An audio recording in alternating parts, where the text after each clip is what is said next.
Okay, hello creative thinkers. Okay, we're gonna make our sketchbook. These are the materials that you need. You need a cover sheet. You can choose a color. You can keep it white if you want to. And you have the inside pages. And I would have 11 this is just regular copy paper, and I would have 11, no less. If you go more, it might be difficult to shut the sketchbook.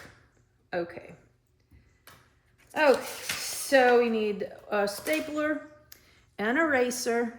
You're only going to use this once. You can buy a pink gum eraser at Walmart, or most of my art students have these. You're also going to need a ruler. I'm using a T-square, but the ruler will go just fine.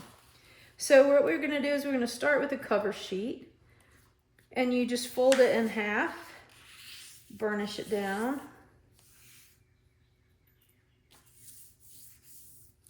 and you are left with a nice crease.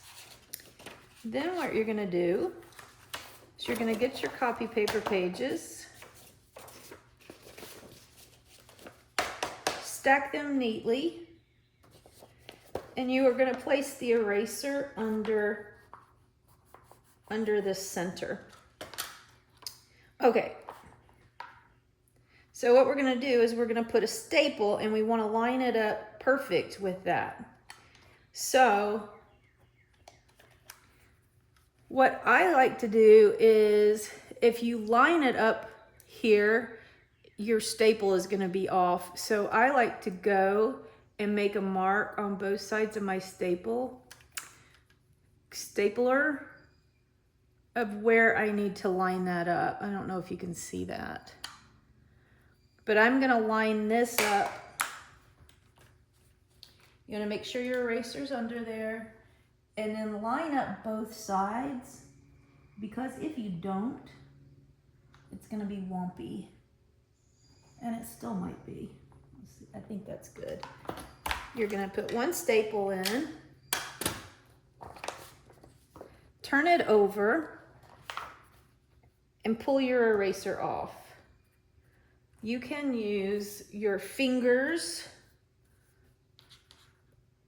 to fold it down, or a tool. Well, that's not really working well. Maybe a tool to do that. So one staple, and then you're gonna fold it on the crease. And this is called burnishing. You're just simply getting scissors, a credit card, something, to really increase the fold of that. Voila, you have your first homemade sketchbook. My colleague and friend, Sarah Ellis, she does a bookmaking course. And she does some amazing things. All of the students do in that class. Okay, let me see. Oh, I forgot to tell you, you need it's not an X-Acto, but it's a cutter. I can't remember what they call these. A box cutter, right?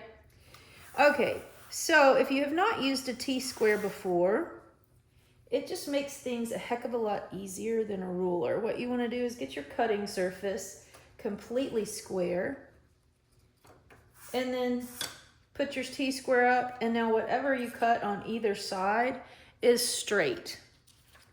So because you see we have a little bit of extra pages sticking out, I want to clean that up.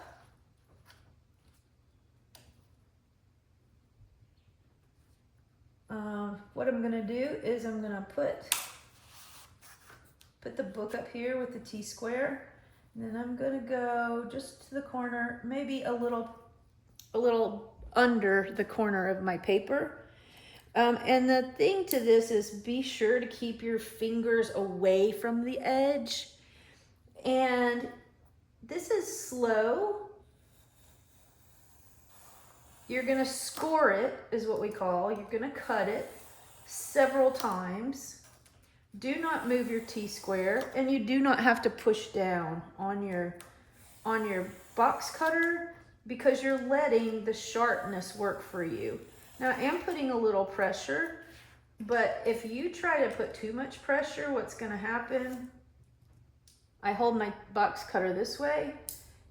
Don't get it too far out, but what's gonna happen is if you put too much pressure, it's gonna end up jumping and cutting your finger.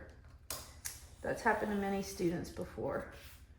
And my little sister almost cut the tip of her finger off in undergrad. She was in architecture school. Not fun. She had to go to the emergency room because she was not cutting properly. Perfect. So there you see we have a nice clean line.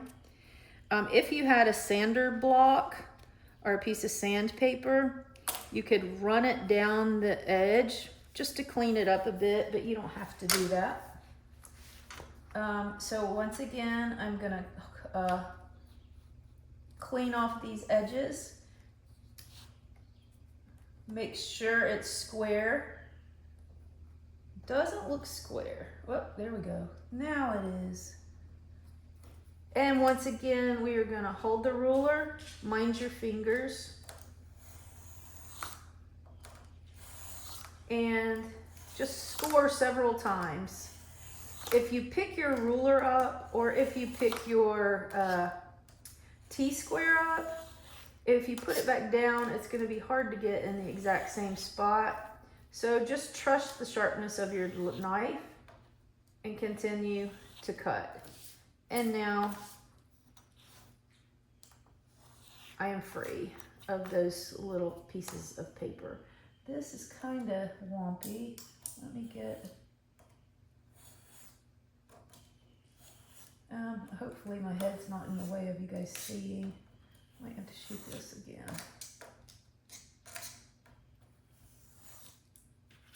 I let a few expletives go last take, so I had to reshoot. Okay.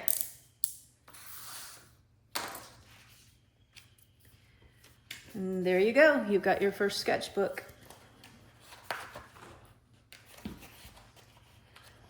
What I like to do is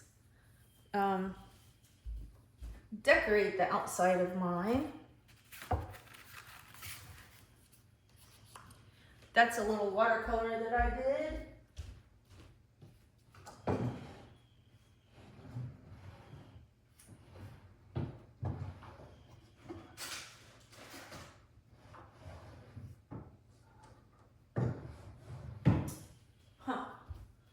And I do not have my glue stick. I do not know where it is. But imagine I had a glue stick and I just went all four corners, push it down, and then I burnish it. Actually, I might like it that way better. Let me see if I can find my glue stick or double stick tape.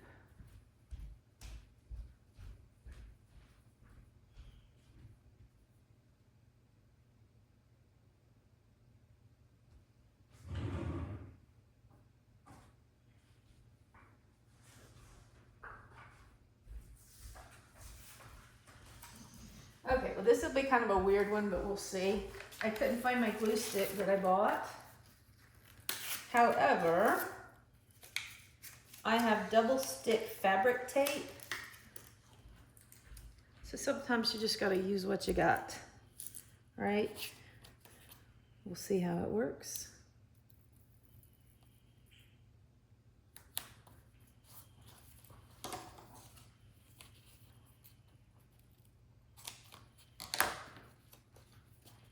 I would cut it shorter so it doesn't hang off the edge.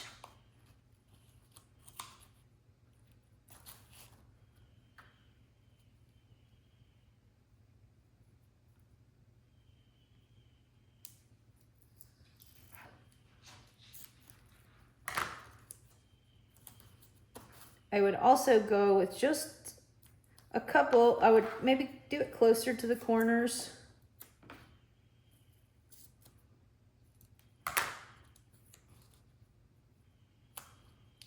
so it doesn't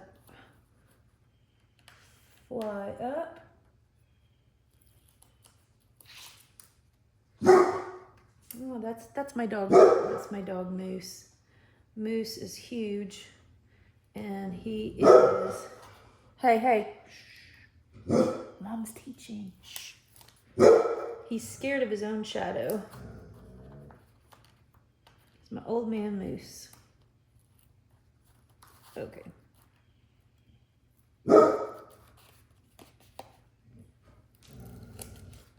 Okay, I decided to go this way. Let me see. I'm gonna put my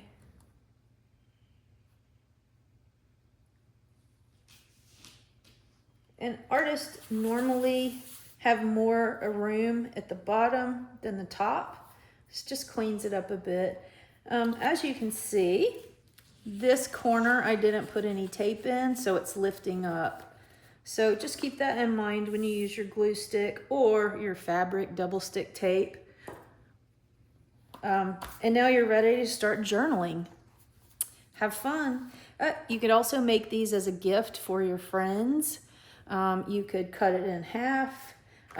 Just little chapbooks for your friends or family. Yep. Have fun in making.